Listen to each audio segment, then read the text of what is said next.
These are all, as I said, like Kailas is a location, it's a frequency. And that frequency attracts so many frequencies. Like even in Vastu, you speak about Adham, very bad for anything. Uttam, that is auspicious. Atyuttam, very auspicious. So these are all terms and terminologies people use even in our society for representing certain frequencies. Every land has those frequencies, every place has those frequencies. We have frequency, we are frequencies. So Gyanganj is such a frequency where great masters, avadutas, siddhas, they exist. They all train people or guide people in the world, but they are safe there. It's like a safe location, invisible to human eyes. You can see, provided you have reasonable level of subtlety. You have to gain reasonable level of subtlety by diluting our physical, emotional, intellectual, these kind of sheaths, and enter into more and more subtle aspect of us. So when you enter into subtle aspects of it, we can see things which we cannot normally see through the eyes, the regular eyes and the gross body, gross mind.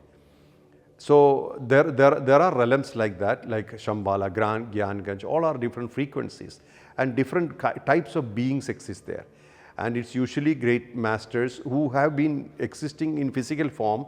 They also migrate or exist simultaneously in that world also. So the physical form could be their projection. In physical form, they would have projected for some time, then they withdraw that projection and they are still there.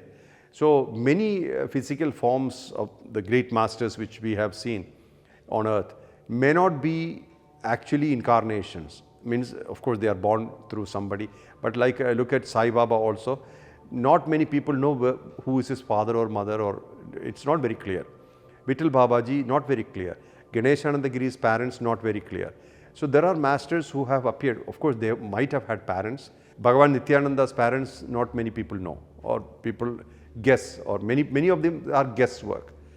It's probably not reality. So some of them are not, people are imagining.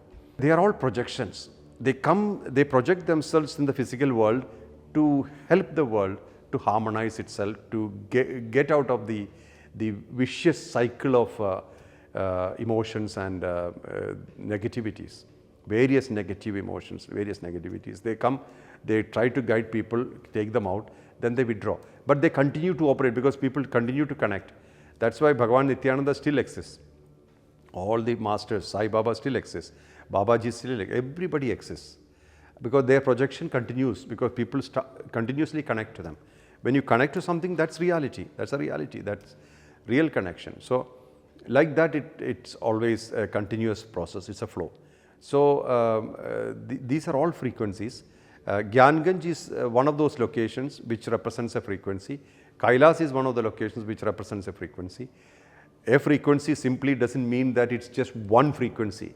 It's a more dynamic or more subtle frequencies. So Gyanganj has a subtle frequency where the masters of that nature can exist. Like for example, the temperature here.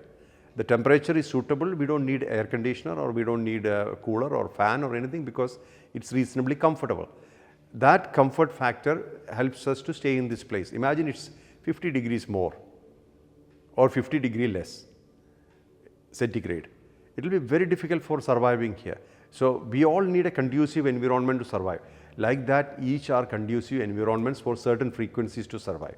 Same with the planets, same with the lokas, worlds, same with everything. So as our frequency shifts, we are eligible for those places. You see, we are eligible and we start connecting to those frequencies.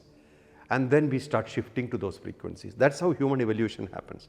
As we meditate and we connect to ourselves, and we first is we have to assimilate everything into ourselves, bring the scattered mind into ourselves and concentrate into ourselves, become spine oriented or vertical oriented, and then later on we become expansion, because once we conglomerate, then we expand. And with that expansion, we are in everywhere, we are in everything, we are everywhere, and we don't see people, birds, animals as separate, we see ourselves in everything. That's a time when you can't kill anybody, you can't harm anybody, hurt anybody, you only love. Even you love your enemy, like Adi Shankara. When somebody said, I would like to take your head because I want to do sacrifice, he said, please take it. Because he did not even identify with his body. Oh, that's what you want, take it. So this is exactly how life works. All the time we are everywhere, we are in everything, and we don't feel any kind of alienation from anything. So, but certain frequencies we don't want to be. Like a very hot climate or very cold climate, we don't want to be. Like that, certain companies we avoid. That frequency doesn't suit us. So, but every frequency is not apart from us. So there is no way that we can say that I'm not suitable for this. You're suitable for everything, but some of the things you don't want. Like for example, the shirt, twice the size I get. I won't be comfortable wearing it, or twice less size. I won't be comfortable, I can't fit into it. So this is exactly how it works. That what suits us, what suits our constitution, our vibration, our frequency, we accept. What does not suit, we don't accept. So every place is like that. All these logas are like that. Logas means worlds. And there is no point in comparing one loga with the other. They are all frequencies. So vibrations, vibratory levels. So some are suitable for somebody, some are not suitable for somebody. Like they say bacteria, virus, etc. They need a certain environment to exist.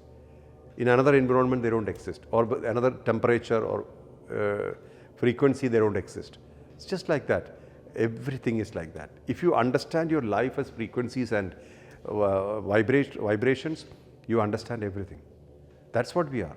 Our whole body is frequency. Everything is frequency. So this addiction to the name, the form, the personality will stop existing. We are everything.